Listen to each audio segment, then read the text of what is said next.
اشرح لي صدري ويسر لي أمري واحلل عقدة من لساني يفقهوا قولي. اللهم اجعل جمعنا هذا جمعا مرحوما وتفرقنا من بعده تفرقا معصوما.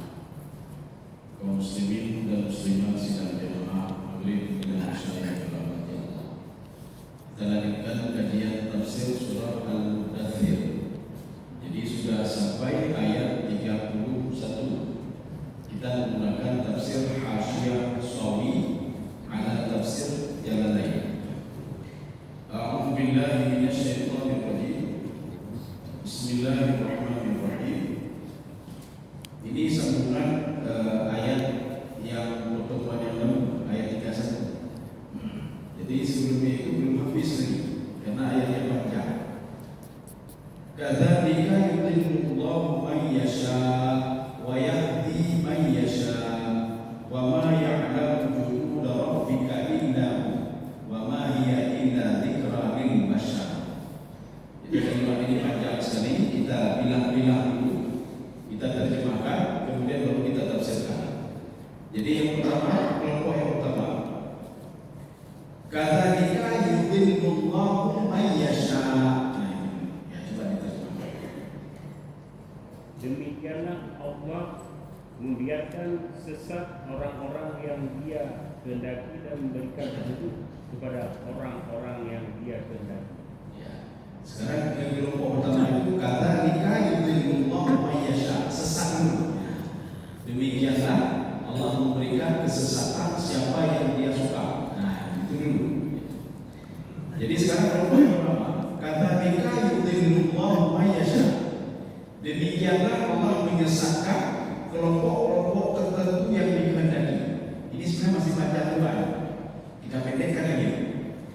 Kadzalika itu saja. Mana kadzalika? Demikianlah. Adakah kalimat di awal didahului dengan demikianlah? Ya kan jarang. Ya sekarang kita munculkan di tafsir. Ini namanya kalimat ijaz hasaf. Ya ini kalimat ijaz hasaf. Nanti ijaz itu artinya meringkas. Hasaf itu apa? Ada sebagian yang sudah dihilangkan kalimatnya sehingga menjadi pendek. Nanti ada ijaz besar. Ijaz besar itu bagaimana? Alhamdulillahi rabbil alamin. Kan baca hamdalah, bismillahirrahmanirrahim, basmalah. Nah, itu namanya ijaz besar. Kalau ini ijaz besar. Kalimat ijaz hasaf ini kita jumpai juga di ayat lain. Wa kadzalika, ada wajah nanti. Kalau ini kadzalika, nanti ada wa kadzalika. Itu apa maksudnya? Maksud kadzalika, demikianlah contoh angka 19 yang saya masukkan di dalam Al-Quran ini kata Allah untuk menguji sebagian orang. Ya, itu maksud wa kadzalika. Jadi di situ ada ijaz hasaf. Makna ijaz hasafnya apa? Ada kalimat yang dihilangkan. Wa kadzalika, demikianlah. Apanya yang demikian? Kita tidak lihat itu ayat selanjutnya karena di situ ada yang dihilangkan. Demikianlah Allah memberikan angka 19 di dalam Al-Quran untuk menguji. Kalau orang mukmin menguji, kalau orang kafir melaknat mereka. Ya. Kenapa melaknat? Karena mereka memang tidak percaya kepada Al-Quran Karim. Makanya kita sebagai orang beriman, apapun yang diungkapkan dalam Al-Quran kita semua percaya. Apapun itu, apakah perumpamaan angka dalam Al-Quran, termasuk angka 40, termasuk angka 19, termasuk nanti angka lain, termasuk ada siang dan malam, perumpamaan, termasuk nanti ada binatang. Makanya nanti di dalam Al-Quran juga ada diumpamakan binatang apa namanya? Innallaha la yastahi an yadriba mathalan ma ba'dha. Allah tidak segan-segan itu membuat contoh, membuat tamsilah ba'dha itu nyamuknya. Kalau kita dalam apa sebenarnya ada sebanyak itu. Rupanya ditelaah oleh Imam At-Tabari. Nyamuk itu asyad wa ija'at wa idza saminat mata. Ini kata Imam At-Tabari. Nyamuk itu rupanya ini dalam perspektif beliau. Nanti ada dari orang barat yang ini tentang nyamuk. Nyamuk itu bisa hidup walaupun lapar. Ya, anak berarti cowoknya mau pakai perangkat mau ada berkurung lautnya, berkurung laut kamar. Nanti waktu balik tetap masih hidup dia walaupun dia belum makan. Ya, maknanya apa? Orang yang beriman, walaupun dia berpuasa, walaupun dia lapar, tidak akan mati gara-gara berpuasaan. Anak belum meninggal, maka meninggal gara-gara nyebatan atau meninggal dunia. Tidak, sudah bisa. Wa idza samina manat. Itu nyamuk itu kalau sudah isap darah, tak perlu kita pukul, mati sendiri deh, mati sendiri. Tafsiran apa itu? Kata Imam At-Tabari, ini tafsiran orang kafir di selain orang beriman, orang kafir, orang musyrik, Yahudi, Nasrani yang tidak beriman kepada Allah diberikan kesempatan cari perut dunia kata Allah. Ketika mereka sudah kenyang dengan dunia kata Allah, akhirnya buahlah saya ambil dia tiba-tiba kata Allah, dan dia mati dalam keadaan dilaknat. Itu tafsiran dari nyamuk. Maka juga disebutkan di dalam tafsir Suami, nyamuk inilah yang membuat raja Ba'udah. Jadi Ba'udah pada khalat Ba'udah. Jadi nyamuk itu masuk ke telinga apa namanya Fahalakah, dan dia menghancurkan mulut sehingga mulut mati gara-gara nyamuk tadi. Ya, gara-gara. Maka apapun yang Allah ciptakan di dalam Al-Quran, apapun itu atau di dalam hadis qudsi, kita sebagai orang beriman sami'na wa ata'na. Kami percaya, kami yakin Allah. Apapun itu. Di dalam kajian tasawuf itu ada disebutkan tentang kajian tawaf itu merendahkan diri. Jadi tawaf itu berasal dari kalimat wada'a yang itu meletakkan sesuatu. Ya, makanya meletakkan kepala itu sejajar dengan kaki. Ini adalah tafsiran seseorang itu tawakal kepada Allah Subhanahu wa taala. Dan ada kepala sejajar dengan kaki. Waktu tidur pun naik sedikit kepalanya. Di dalam kajian tasawuf, pembahasan tentang tawakal itu dua. Apa tawadhu lillahi? Hendaklah kalian bertawakal kepada Allah. Apa makna tawakal? Ketika ada sesuatu sami'na wa ata'na, ya, kami dengar, kami patuh. Salahkah kalian? Sami'na wa ata'na. Makanya kalau kita ingin lihat orang tawakal itu bagaimana? Ketika azan dia sayang. Ketika Allah perintahkan salat dia pergi salat. Allah perintahkan dia bayar zakat dia bayar zakat. Jadi kau tawakal. Jadi kau protek. Cuma juga protek ini. Bukan bayar lihat. Bukan harus bayar zakat. Kenapa harus bayar zakat? Kenapa harus zakat emas lagi yang disimpan 1 tahun? Kalau sudah sampai 80 gram, harus bayar zakat 2,5%. Oke lagi, tidak ada tanya-tanya. Melaksanakan perintah Allah itu namanya ya itu tahu. Buatlah ini, sami'na wa ata'na itu tahu. Yang kedua at-tawakkul li ibadillah. Bertawakal kalian merendahkan diri sama hamba-hamba Allah yang lain. Ya, kita dalam konsep yang pertama tadi, kita patuh dan taat kepada Allah apapun itu, apapun perumpamaan itu. Jadi itu ada dari 2 ayat. Afala yanzuruna ilal ibili kaifa khuliqat. Tidaklah kamu melihat kepada unta bagaimana diciptakan unta. Jangan pernah muncul pertanyaan, unta ada. Kenapa tidak yang lain? Sekarang Allah menyuruh, kenapa Allah bersumpah demi unta? Apa yang mau kita cari sekarang? Ada apa sebenarnya? Memang kan dapat 2 tafsiran di sini. Tafsiran yang pertama, struktur unta itu berbeda dengan binatang-binatang lain. Struktur tubuh unta itu berbeda dengan manusia. Manusia kalau minum air, itu berbau mulut. Hanya ini unta tidak. Binatang itu juga. Tetapi unta ketika dia minum itu disimpan di punuknya. Maka kalau punuk unta itu tak nampak lagi berarti dia sudah haus. Kalau punuknya sudah jelas lagi berarti dia sudah kenyang untuk minum air. Ya. Di tafsiran pertama, artinya disebut kelelahan oleh manusia. Kenapa bisa seperti itu? Tafsiran yang kedua, itu hanya gambaran saja. Unta itu gambaran saja. Sebenarnya Allah menyuruh manusia coba lihat ketika matahari menyinari air lautan atau sungai atau apa saja, air itu diangkat ke atas, kemudian diikat oleh awan, kemudian nasrifu amma yasha, saya bawa kemana saja air itu. Pertanyaannya kenapa air itu tidak jatuh begitu saja? kalau baik bisa memberikan air di awal. Berarti kalau baik, yang ini dari manusia. Jangan sejak hari bertanya-bertanya, yang lebih kilo tidak, dia tidak kupunya, yang terkir. Maka seorang kalau sudah bisa mengenal ciptaan Allah, dia akan mengenal siapa pencipta. Paling tidak dia mengenal dirinya sendiri. Jadi kita diberi supaya kita kenal siapa kita sendiri. Kita disuruh bayar zakat supaya apa? Menghilangkan sifat bakhil, dipakri. Di luar punya kadang dipakri, dia tahu siapa diri dia sebenarnya. Ini jangan sampai kita tahu diri waktu menikah. Pada cara menikah baru dapat seorang. Lu kalau lumayan, kalau falas tak kawan, salam lagi kata bawa tabala. Nyawa yang kita nikah lu lumayan mana. Ini makna kata nikah. Maka di dalam Al-Quran itu kalau ada kata nikah atau kata nikah akhirna, itu adalah kata nikah, itu ada makna tersembunyi di belakang. Ini namanya ijazah nasab. Jadi kata nikah itu maknanya demikianlah angka 19 yang saya ungkapkan di atas itu untuk mengujinya. Menguji siapa? Menguji orang-orang Yahudi. Kalau mereka itu betul-betul membaca Taurat, mereka akan tahu isi Taurat juga ada angka 19. Makanya di dalam Taurat itu ada angka 19 yang jumlah malaikat itu 19 ada dalam Taurat, ada di dalam Taurat. Maka pada suatu hari Rasulullah SAW itu didatangi oleh kafir Quraisy. Apa kata mereka? Apa Al-Quran ini? Kok bisa begini? Rasulullah SAW menaikkan publik bacalah lewat. Bukulah ayat Al-Quran. Ya Muhammad, katakan kepada mereka, fas'alu ahlan dzikri in kuntum la ta'lamun.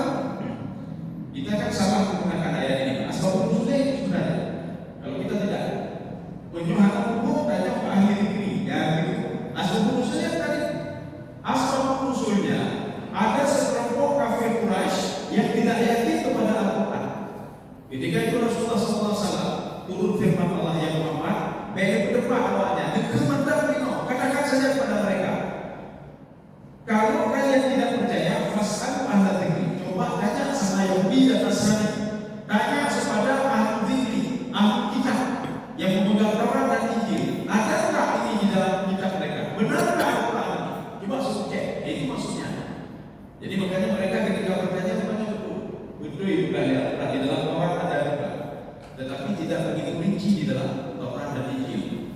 Makanya Nabi Isa alaihissalam kenapa dibenci oleh Yahudi? Nabi Isa dibenci oleh Yahudi, padahal sama-sama Bani Israel. Ketika Nabi Isa diutus oleh Allah, apa kata Nabi Isa?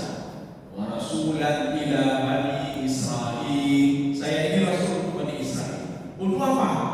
Saya diwajibkan oleh Allah untuk menyuruh mereka itu untuk beribadah, untuk bayar zakat, untuk salat, untuk beribadah, dan untuk memperbaiki apa yang sudah mereka otak-atik di dalam Taurat. Maka punya Yahudi. Makanya Yahudi merencanakan pembunuhan terhadap Nabi Isa alaihissalam. Jadi artinya apa? Yahudi ini kan keturunan Bani Israel, Nasrani kan keturunan Bani Israel. Mereka keturunan yang mereka sendiri saja mereka, apalagi yang bukan keturunan mereka. Kaum muslimin sedang berakhir di rahmat Allah Subhanahu wa taala. Itu makna kata nikah. Ini bukan di sini saja, nanti kita ketemukan juga di ayat-ayat lain. Jadi artinya itu maknanya apa? Ada ijazah di sini. Sekarang kita lihat. Yudhillullahu may yasha. Allah menyesatkan siapa yang diinginkan. Berarti kalau kita yang tidak memahami, kita memahami terjemahan rumah, berarti Allah kebutuhan bedanya, Allah tak sayang bedanya, bukan itu maknanya. Yudhillullahu may yasha ayudhil, itu maknanya. Allah menyesatkan siapa yang suka kesesatan. Maka orang yang menyembah patung itu berarti suka kesesatan. Orang yang mencuri berarti kan suka kesesatan. Orang yang tidak salat berarti kan suka kesesatan. Yang suka kesesatan setrika kesesatan dia. Nah, jadi maknanya ini yudhillullahu may yasha. Allah menyesatkan siapa yang suka terhadap kesesatan. Kalau di dalam terjemahan Allah menyesatkan siapa yang Allah suka, kan begitu. Kalau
Khofiyah lagi sedikit pun tidak saya kurangi kata Allah.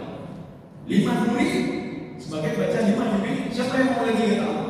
Saya berikan semuanya kepada dia. Tapi ingat, ja'alna lahu jahannam. Saya persiapkan jahannam dia. Kenapa? Sudah diberikan nikmat masih juga dia ingkar. Sudah diberikan nikmat dia tidak tahu diri kata Allah Subhanahu wa taala. Makanya jangan kita berdoa ya Allah dulu yang berkati ya Allah ya. Saya orang tahajud, saya baca Quran, saya selalu berzikir. Kenapa saya miskin ya Allah? Ya. Oh mau kaya, mau sasaran kaya enggak? Kaya ya. Mau korupsi saja kata Allah. Saya berikan semuanya kata Allah.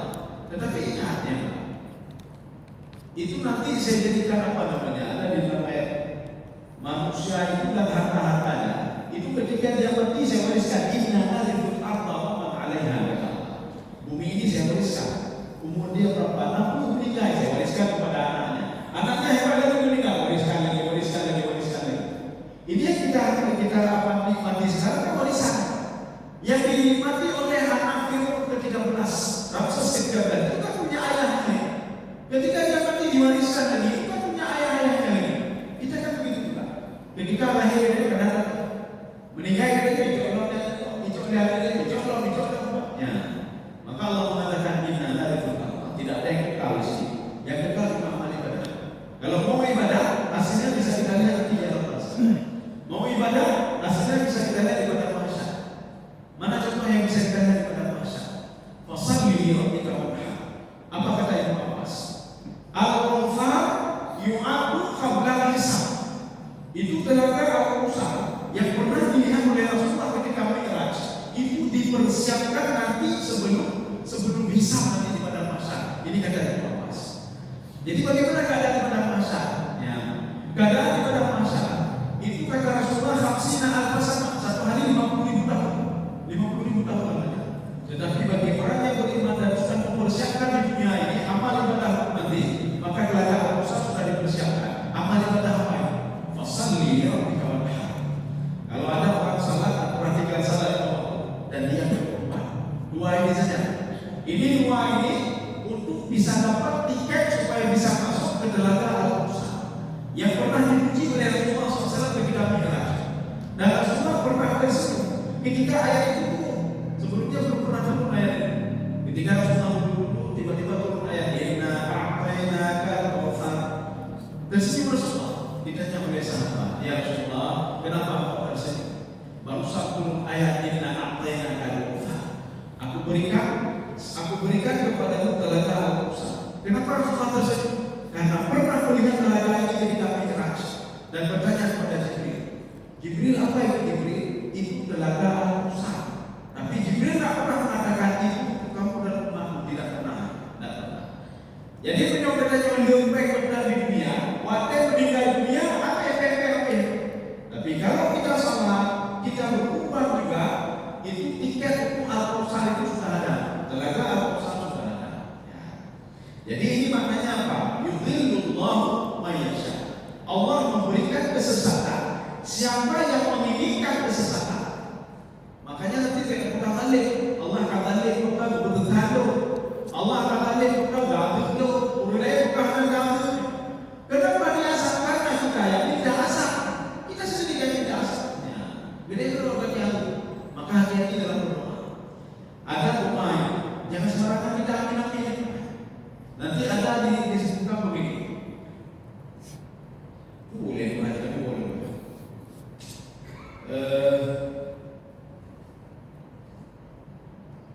Ya kan, mungkin tanya gimana?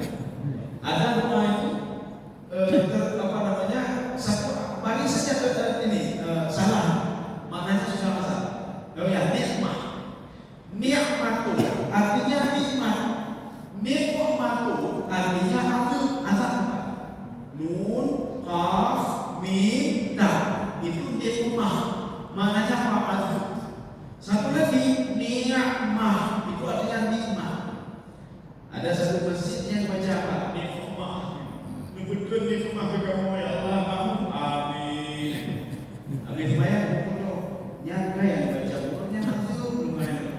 Itu dia cuma itu aja, pengen lagi aja deh. Wih, mulai ada. Lu kata deh, ya. Maka kita baca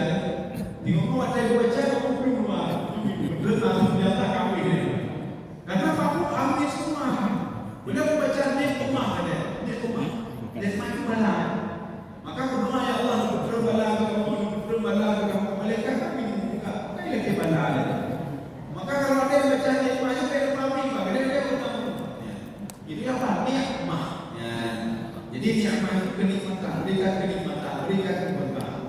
Tapi kalau dia cuma berikan kami itu bala, itu bala ke kamu ya Allah, itu azab ke kamu ya Allah. Paling tak rumah yang kamu kasih itu ada projek. Karena kalau dia itu karena tidak paham apa yang kita cakap. Ini poin yang kedua. Sekarang poin yang ketiga. Wa yahdi man yasha.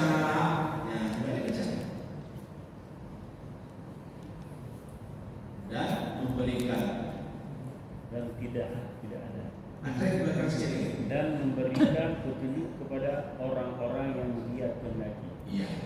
Coba perhatikan ini. Kalau kita tidak paham, Allah memberikan petunjuk kepada yang beliau kehendaki. Maka hukum dia petunjuk. Ada yang bukan petunjuk. Petunjuk Allah. Ya. Ada orang tidak salah.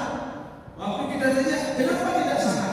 Hai, kalau petunjuk, petunjuk kan petunjuk. Ayah, mana dalilnya? Ini dalilnya. Wa yahdi man yasha. Allah memberikan petunjuk siapa yang dia senangi, siapa yang disenangi. Ini rupanya kalimat ini begini. Allah memberikan petunjuk mayasya, siapa yang menghendaki petunjuk maka akan diberikan. Nah, jadi jangan salah memahaminya. Ada diskusi yang menguatkan ayat ini. Dalam semua diskusi ini untuk membantah kalau petunjuk itu cuma kita tunggu saja. Petunjuk itu kita minta dari Allah. Kalau kita tunggu saja, mati yang memberikan petunjuknya. Jadi yang tunggu ilmu, bukan anak bekerja, belum petunjuk Allah ini, belum bekerja.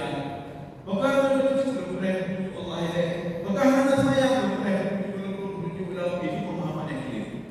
Maka di dalam semua diskusi Allah Subhanahu wa taala berfirman begini. Ya ibadi, ini hadis kursi. Kalau kata penafsir itu usul talaquf itu apa?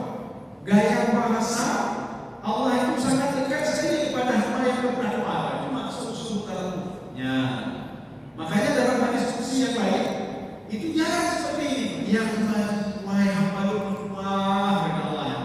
Ini seperti kalau dalam Al-Quran Luqman mengatakan kepada anaknya, ya wahai anakku Luqman. Ini buktinya apa? Luqman dekat sekali dengan anaknya. Yang ini juga tadi kita kalau ingin petunjuk langsung diberikan oleh Allah Subhanahu wa taala. Kalau kita minta, maka Allah mengatakannya, wahai hamba Luqman kata Allah, kullukum dhalun. Semua kalian sesat. Anak Muhammad aja gundah, susah kata Allah. Illa man hadaitu, kecuali yang saya berikan petunjuk kepada dia. Jangan sampai di situ kita baca diskusinya kita lagi. Apa kalian bertanya? Illa man hadaitu fasahuni. Makanya mintalah petunjuk kepadaku kata Allah. Jadi kata kuncinya apa? Kalau seorang ingin dapat petunjuk, minta kepada Allah diberikan petunjuk. Ya, itu tadi kita sudah pahami Quran. Quran. Padahal Allah sudah mengatakan dalam Al-Quran, walaqad yassarna al-Qur'ana lidzikri fahal min muddakir. Sudah saya permudah Al-Quran. Makanya Imam Syafi'i betul-betul di FFA. Secara logika tidak masuk akal. Tidak masuk akal. Inilah yang Allah katakan apa? Saya permudah Al-Quran. Walaqad yassarna al-Qur'ana lidzikri fahal min muddakir. Ada tak yang mengkaji Al-Quran? Yang membuat Al-Quran itu susah adalah kita sendiri. Beda-beda. Belum terbaca, susah sekali. Padahal yang susah kita sendiri. Cuma kita bermudah kita kemarin kita berdoa kepada Allah. Ya Allah, Engkau bukakan kami ya Allah, bukakan minum ya Allah, dan dulu ya Allah. Minta saja apa? Kenapa tidak kita minta?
Jadi yang kita pahami, Allah memberikan petunjuk kepada yang biasa. Maka nanti kita akan berpikir, oh Allah dipilih-pilih. Don anak itu, dibilang itu, anak ada yang anak ada. Maka ketika kita tanya, kenapa kita lagi bukan? Anak Allah yang sayang kepada ulama itu sayang, don anak saya Allah. Makanya petunjuk itu kebanyakan kita belum ada itu. Itu pemahaman yang keliru. Kita semuanya sama. Mana pemahamannya? Oh katanya menurut lagi sebenarnya berbuatlah kebaikan. Kita lah kepada Allah. Maka akan diberikan oleh Allah Subhanahu wa taala. Kaum muslimin sekalian yang dalam kalau kita ingin perhatikan di dalam Al-Quran itu ketika Allah Subhanahu wa taala memberikan kelebihan kepada Nabi Zulkarnain. Apa kelebihannya? Kan luar biasa begitu. Inna makanna lahu fil ard. Kalau kita lihat terjemahan biasa saja. Tapi kita lihat tafsirannya itu kan boleh. Apa maksud makanna lahu fil ard? Saya berikan semuanya yang hidup untuk Zulkarnain saya berikan. Inna makanna lahu fil ard. Semua nikmat saya berikan kepada Zulkarnain. Ya. Katanya tidak semua adanya. Cuma katanya yo kita. Bisa tidak Allah memakini fil ard. Kama makanna li Zulkarnain. Sebagaimana ya Allah memuji itu ya Allah menunjuk rezeki itu lagi menunjuk rezeki ke Nabi Zulkarnain. Kenapa tidak bisa? Cuma kita takutnya apa? Itu kayak laleng ini. Nabi Zulkarnain harta yang banyak itu berdakwah. Maka dakwah Nabi Zulkarnain kan jauh-jauh dia berdakwah. Dengan harta sendiri itu nggak ada kok. Maka katanya itu ada instansi-instansinya yang berdakwah boleh dibiarkan. Ini kita perlu berdakwah ke sana. Anak nanti. Supaya SPPD nanti. Maka ada dakwah. Nabi Zulkarnain SPPD sendiri. Mana dakwah? Kendaraan sendiri, semua sendiri. Tidak ada yang pakai punya kampung. Mana yang pakai ada kampung. Ya, mana pada tahu. Maka Allah memuji Nabi Zulkarnain. Wa inna makanna lahu fil ard. Kemudian ada satu lagi ayat lagi. Saya berikan semuanya kepada dia karena kepatuhan dia kepada Allah. Ya, inna makanna lahu fil ard. Sambungannya. Wa atainahu min. Saya berikan semuanya untuk dia karena dia patuh kepada Allah. Termasuk ilmu Nabi Zulkarnain. Ilmu apa? Ilmu las. Ketika yang maksudnya dinas Nabi Zulkarnain. Dinas. Apakah Nabi Zulkarnain nas sertifikat las? Nah ijazah mana? Mana ilmu yang dihukum oleh Allah? Maknanya peradaban pada masa dahulu itu sudah luar biasa. Las kan belum ada, tapi sudah diketahui oleh Nabi Zulkarnain.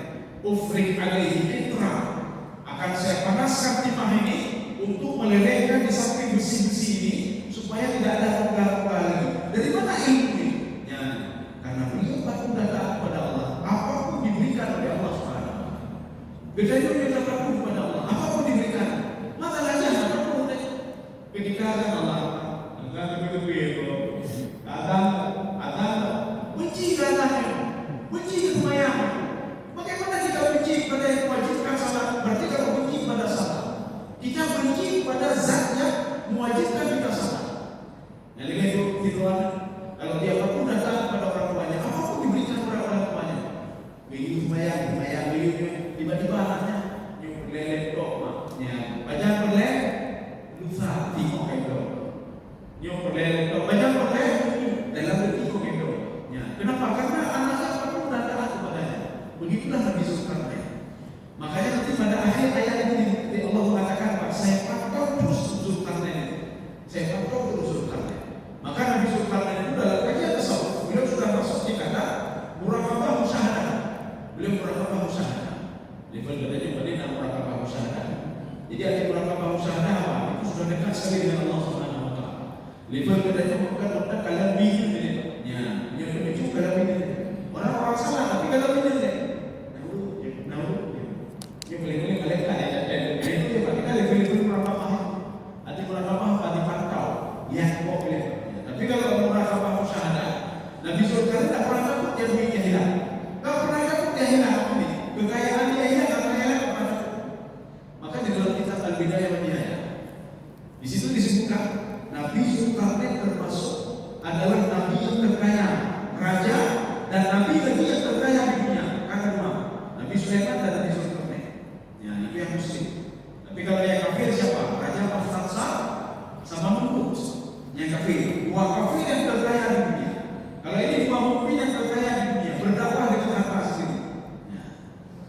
Kau sebagai siapa yang ya, kita lanjut lagi. Analisa menghadapi apa ini? Bab ini. Wa ma ya'lamu junuda rabbika illa hu. Ya. Baca. Dan tidak ada yang mengetahui. Ya, terus. Dan tidak ada yang mengetahui bala tentera Tuhanmu kecuali Dia sendiri. Ya sudah.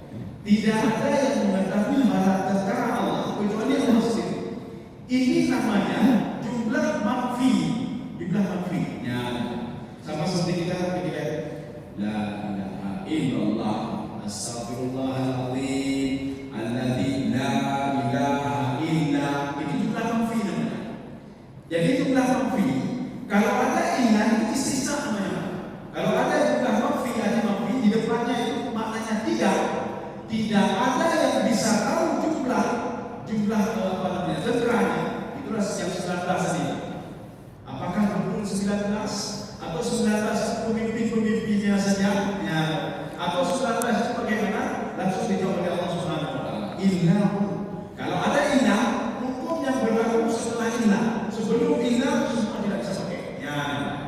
Makanya la ilaha illallah yang berlaku hukum setelah ilah. Apa maksudnya illallah? Allah memberi rezeki, Allah memberikan ketenangan, Allah yang menghidupkan, Allah yang mematikan, Allah yang menurunkan hujan, Allah yang membuat ini, Allah membuat itu. Ya. Maka hukum sebelumnya tidak berlaku. Bagaimana sebelumnya? La ilaha, si fulan bukan pemberi rezeki. Si fulan tidak bisa menghidupkan kita, tidak bisa mematikan kita. Si fulan tidak bisa memudaratkan kita. Nah, si fulan tidak bisa memudaratkan, tidak bisa memberikan manfaat. Maka kalau ada jangan si fulan, iblis saja tidak bisa macam-macam dengan kita. Yang iblis menetapkannya orang itu disebabkan kita akan mendalimi juga tidak bisa dibandingkan dengan sisi Allah Subhanahu wa taala. Maka pada suatu hari ini ada di dalam tafsiran Rajin. Rupanya ada kelompok jin itu di dalam tafsir Ruhul Ma'ani yang diterangkan oleh Imam Al-Alusi. Jin itu mendatangi Nabi Muhammad fi sitti marat, 6 kali. Pertemuan ke-6 itu 7.000 jin yang datang. 7.000 hebat, bukan sembarangan.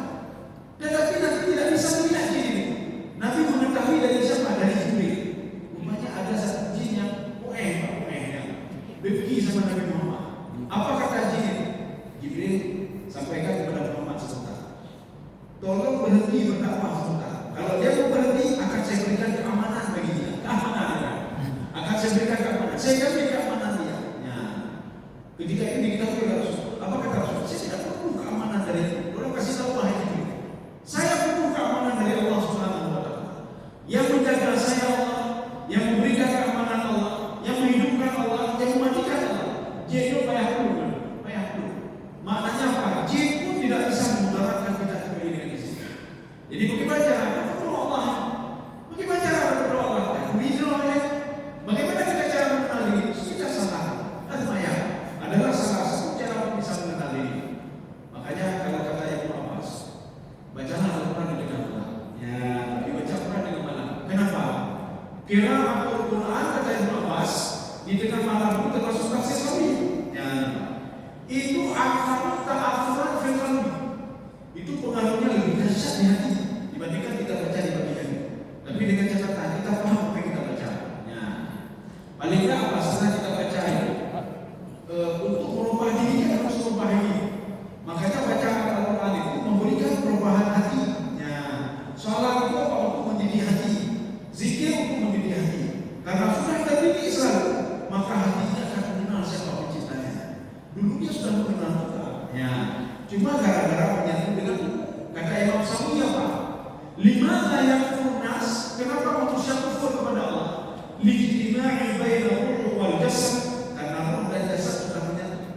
Maka ketika roh dan jasad menyatu, kita juga roh yang tinggal tubuh. Ya. Bagaimana tinggal tubuh? Nyoh jumahai beda kaki tubuh lemai. Nyoh kaki mahai tubuhnya malaikat. Nyoh baca belum baca mahal. Aku beli stiker mahal itu siapa? Aku beli hotel supaya apa ya? PJ juga.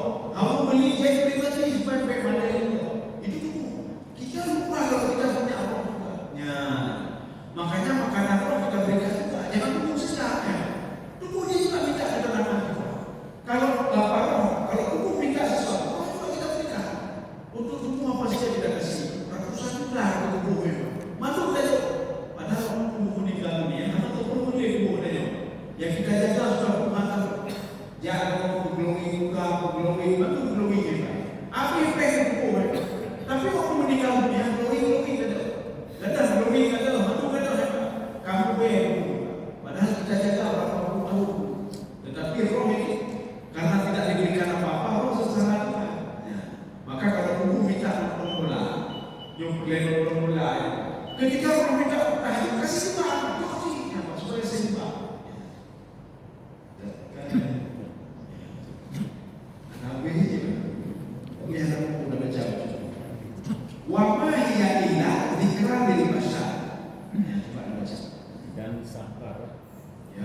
Dan sakar itu tidak lain hanyalah peringatan bagi manusia. Ya, ini kan ada sakar disebutkan sebelumnya. Neraka sakar, sauslihi sakar. Sakar itu padahal jahanam, neraka, sa'ir, sakar, jahim. Itu neraka yang keempat. Jadi makin ke bawah makin kuat, makin ke bawah makin dahsyat. Ya. Makanya ungkapan kalimat sakar di sini, kenapa tidak dengan neraka lain? Sakar saja. Untuk apa? Itu sakar itu dikran di masyarakat supaya manusia teringat. Masyarakat ini apa? Masyarakat itu manusia. Kenapa tidak diletakkan linnas? Kenapa tidak diletakkan insan? Insan itu manusia aja. Kenapa tidak liis? Kenapa lil masyarakat? Kita kalau merujuk ke dalam kitab yang dikatakan oleh Al-Bilal Al-Asri, itu ada beliau sebutkan apa? Apa bedanya? Bashar, An-Nas, Al-Insan, Al-Is. Al-Bashar itu identik dengan apa? Sehebat umum manusia dia akan jadi tanah hari. Itu makna bashar. Karena makna bashar itu permukaan. Makanya bashar itu bisa diartikan kulit. Bashar di sini apa? Permukaan tanah. Artinya sehebat apapun manusia dia akan kembali jadi tanah. Ya, jadi Allah yang mengatakan apa? Itu peringatan bagi orang yang akan meninggal dunia dan jadi tanah. Nah itu maksudnya. Tapi kalau dia betul-betul berpikir, ya iman akan bertambah. Bertambah takut dia pada. Tapi kalau dia tidak berpikir, anaknya tahu sakar. Makanya ini nanti rame zikra bil bashar. Kalau di sini disebutkan apa? Zikra bil bashar ayat yang tatakaruna wa ya'lamuna kamala qudrati. Seorang yang betul-betul beriman, ketika dia baca Quran disebutkan neraka di situ. Apa yang dia lakukan? Ya tadakar, dia teringat. Yo bukan itu. Itu mudah malai mati belum. Pada belum ada. Memang tubuh rela apa? Tubuh kami mati. Yo roh itu boleh. Maka karena kita tidak tahu roh kita ke mana, ketika kita baca Quran, kita kena kembali semua kita. Bagi roh itu di semua tempat rupanya. Maknanya apa? Di dunia ini persiapkanlah makanan roh. Persiapkanlah roh. Jangan persiapkan yang kita lakukan di dunia selama ini. Lun benar gede, lupa pintu. Yang kedua yang ada menyambut. Sekarang kita pikirkan, kalau kita mati nanti, apa yang kita persiapkan roh? Oh, lun benar gede ya Allah besar. Yang mungkin, yang di dunia mati meninggal dia gede-gede itu lego. Yo ada itu lego. Kecuali kita menzalimi orang lain. Ibadah masyarakat nanti amal ibadah kita bisa diambil oleh orang lain. Ya. Kau sendiri sedang diambil dalam. Makanya orang mukmin itu yang katakan dia itu memikir jodoh ke betul untuk orang kiamat amal ibadah itu hukumnya. Wah, ini kalau disebut sakar. Kalau saya tiba orang lain, saya menzalimi orang lain, nanti dia tidak amal ibadah saya. Sudah satu. Yang kedua, wa ya'lamuna kamala qudrati. Seorang akan tahu bagaimana kesempurnaan kesempurnaan ciptaan Allah Subhanahu wa taala. Arti kesempurnaan ciptaan apa? Allah Subhanahu wa taala ketika menjadikan manusia, ya. Jadi dari yang tidak ada menjadi ada, kemudian diberikan fasilitas. Artinya beginilah kesempurnaan ciptaan Allah. Bukan menciptakan begitu saja. Bukan manusia menzalimi orang lain kemudian setelah itu tidak dimintai pertanggungjawaban, tidak. Maka seorang akan berpikir, kalau kita menzalimi orang lain jadi neraka ekstrem. Kalau orang yang tahu hakikat hati kita, ketika dia diciptakan oleh orang baik, belum dulu ibadah masyarakat. Baik itu adalah belum dulu ibadah masyarakat. Ya. Tapi kalau orang otaknya dunia, nyuruh dalam rumah kalau belum kita jangan pelocok rumah. Nah itu kalau orang tidak tahu nanti hakikat, Oke,